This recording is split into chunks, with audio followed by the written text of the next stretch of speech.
Bien, fíjense ustedes cómo toda esta cronología, que ya la vamos a ver recogida en un micro que preparó nuestro equipo del área comunicacional, pero toda esta cronología que vengo haciendo de cómo surge la idea, después el primer proyecto, el segundo proyecto o la segunda idea, el concurso, y posteriormente, después de las deliberaciones de la comisión y escuchar y además la presentación de otros proyectos importantes, surge como ganador el proyecto presentado por el ingeniero Jorge Rodríguez, el arquitecto Jorge Rodríguez, el arquitecto Orlando Perdomo y el arquitecto Rafael Vargas, bajo la dirección artística del ingeniero Rubén Mendoza.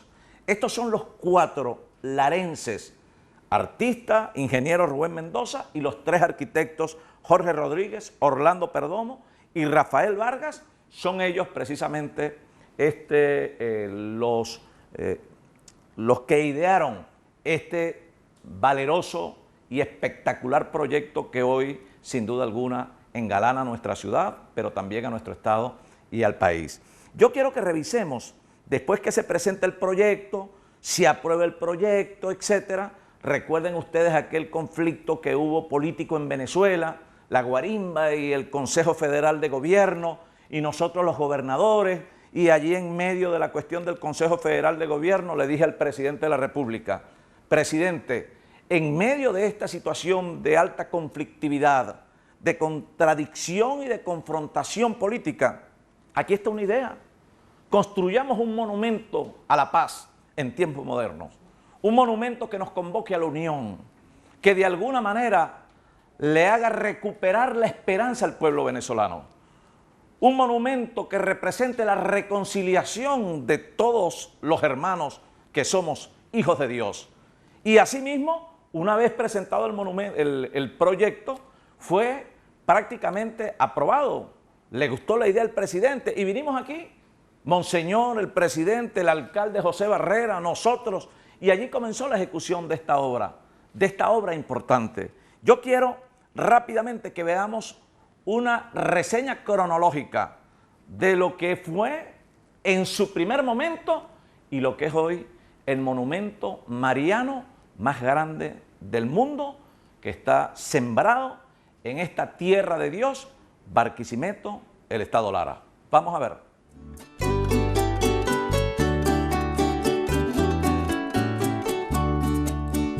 El Mirador Manto de María Divina Pastora es un sueño hecho realidad, pensado como una representación de la fe y la esperanza.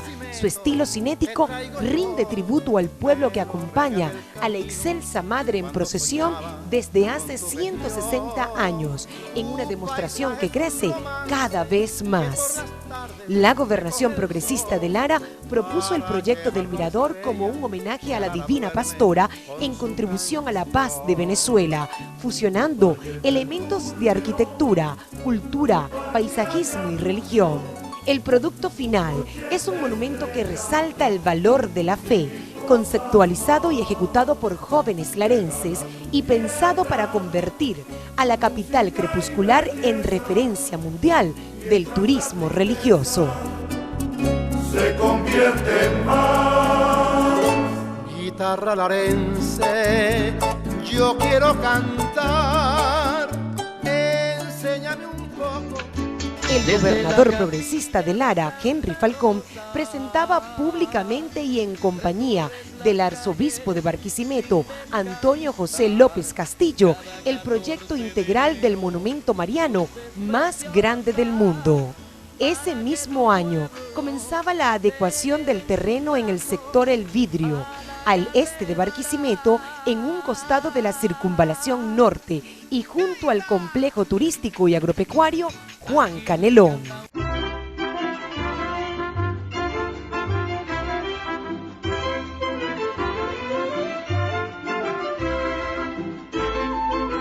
A principios de 2014 se detalla las características de la obra, destacado por ser una pieza cinética y de contemplación.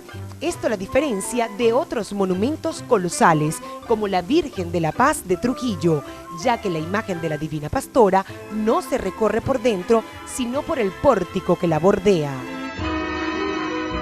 En mayo de 2014, el gobernador progresista Henry Falcón presenta al Gobierno Nacional en el Consejo Federal de Gobierno el proyecto del Mirador, donde logró la aprobación de recursos para iniciar la construcción. Desde este momento, la ejecución se lleva a cabo en conjunto entre la Gobernación Progresista de Lara y el Gobierno Nacional. 2 meses después, en julio de 2014, se celebra el acto de colocación de la primera piedra del manto, con el gobernador progresista acompañado por el presidente de la República y demás autoridades eclesiásticas y civiles de la entidad.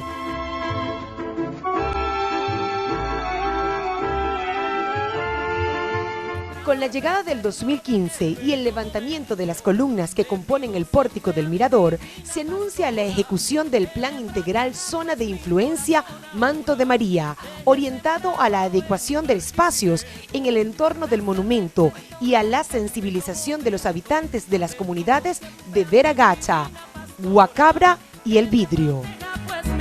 Se desarrolló una primera fase de capacitación de las comunidades en materia turística para promover ideas de negocios e instruirlos en torno a la gestión de créditos e instrucciones progresistas de financiamiento y entidades bancarias. La meta es promover un pensamiento emprendedor que se acople al perfil turístico que tendrá la zona para su máximo aprovechamiento. Mejora de vías y servicios públicos, una aldea artesanal, instalación de módulos turísticos socioproductivos para la venta de diversos productos artesanales también son contemplados en la zona de influencia, donde se estima la creación de 1.500 empleos directos vinculados a pequeñas y medianas empresas.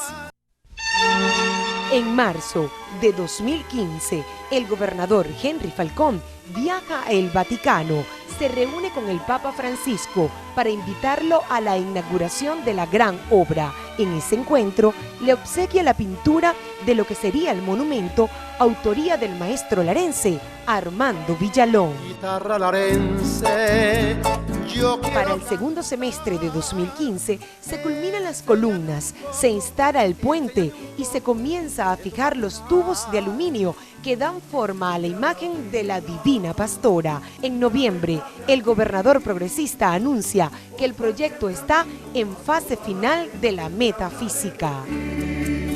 Mirador Manto de María Divina Pastora.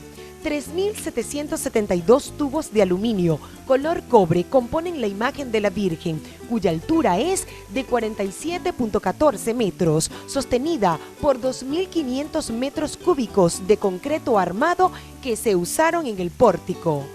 El punto más alto del monumento, encima del pórtico, alcanza los 60 metros y permite divisar hasta 70 kilómetros de distancia, apreciándose Barquisimeto, Cabudare y Yaritagua. El emplazamiento de la obra se hizo en una circunferencia. Esto permitirá a los visitantes bordear a la Virgen en 360 grados para apreciarla desde todos los ángulos. Se estima que unas 600 personas copen el flujo continuo del mirador, cuyo ascenso está previsto por la columna izquierda, donde hay visores cada 4 pisos para ver a la Virgen desde un lateral. El descenso se hará por la columna derecha. Ambas torres tienen escaleras y ascensores. El proyecto también contará con una variedad de atractivos, como terrazas, bulevar, restaurantes, cafetines, plazas y jardines. El proyecto Manto de María Divina Pastora es una demostración de éxito y trabajo conjunto de los niveles de gobierno regional y nacional con el apoyo de la Iglesia Católica. Confiamos en la nobleza de un pueblo creyente, apegado a sus tradiciones y con el entusiasmo de vivir en constante crecimiento, ahora con el turismo religioso como carta de presentación. enséñame un poco El Mirador Manto de María, Divina Pastora, es una obra de Lara para el mundo. Esto es progresismo social y eficiente. Larense, le hablaré de ti. Bien, ya en la parte final del programa, yo quisiera finalizar con una lectura, una reflexión sobre estas lecciones de su santidad el Papa Francisco, liderazgo con humildad. Si algo hoy, de alguna manera, nos coloca en una condición, en algunos casos, de desesperanza, de frustraciones, de preocupación a la mayoría de los venezolanos, es la situación que tenemos por delante. Y ello requiere humildad para reflexionar, para rectificar, para reencontrarnos, para reconciliarnos y para explorar soluciones a los problemas de la gente. La humildad, dice su santidad en este artículo publicado, dice un artículo publicado recientemente en el blog de Harvard. Un montón de libros, artículos y estudios nos advierten de los riesgos de la arrogancia. Y luego añade incisivamente, pero en cambio el atributo de la humildad no aparece por ningún lado en los programas de desarrollo de liderazgo. Y tal vez muchos, añade, piensen que la humildad, al igual que la integridad o el carácter, no es algo que se puede enseñar o aprender. Se tiene o no se tiene. De modo que leer un libro sobre el tema no añadirá nada a su coeficiente de la humildad. Desde su punto de vista, no hay rasgo que empodere más a un líder que la auténtica humildad. Si somos capaces de desarrollar una actitud realmente humilde, podemos cambiar el mundo.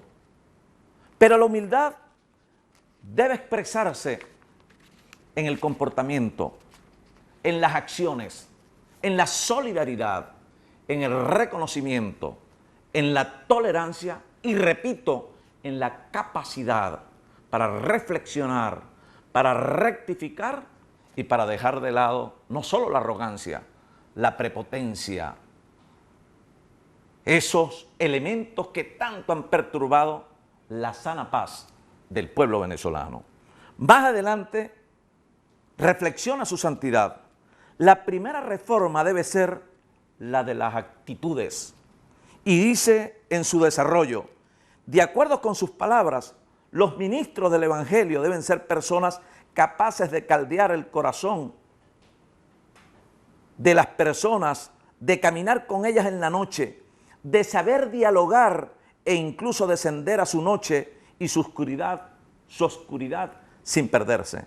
El pueblo de Dios necesita pastores y no funcionarios clérigos de un despacho.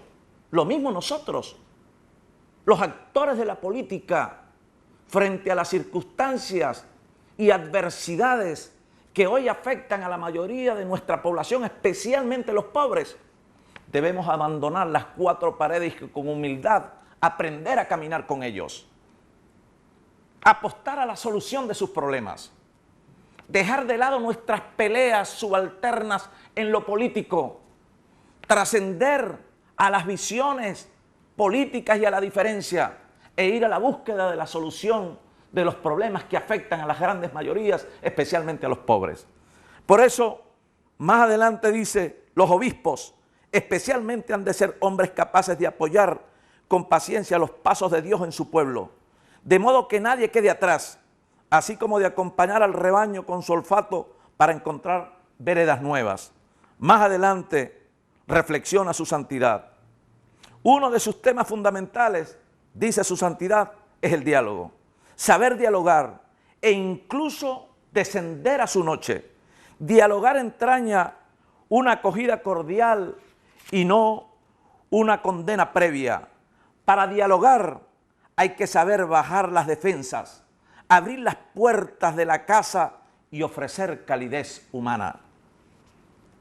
Son muchas las barreras que en lo cotidiano impiden el diálogo: la desinformación, el chisme, el prejuicio, la difamación cultural que ahoga toda apertura hacia los demás.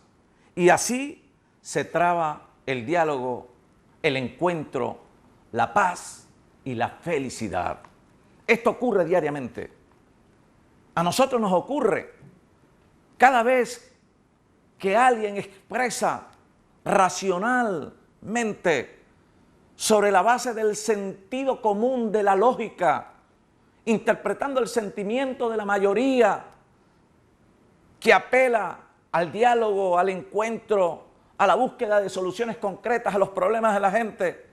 Esto, algunas veces el chisme, la difamación cultural, la desinformación, para tratar de afectar a una persona.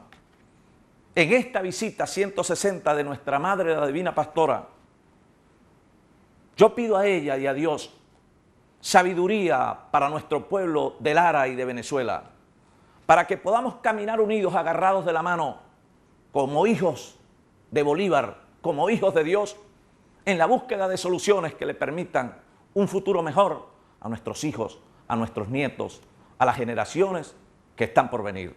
En el nombre de Dios y la Virgen. Los esperamos el próximo 14 de enero, el próximo jueves, a que caminemos millones de corazones y almas para encontrar, Dios mediante, en la reflexión, en la palabra de Dios, en la esperanza, encontrar ese espacio que nos una, nos reconcilie y nos ayude a conseguir la paz. Muy buenas noches, muchas gracias. Hoy es 14 de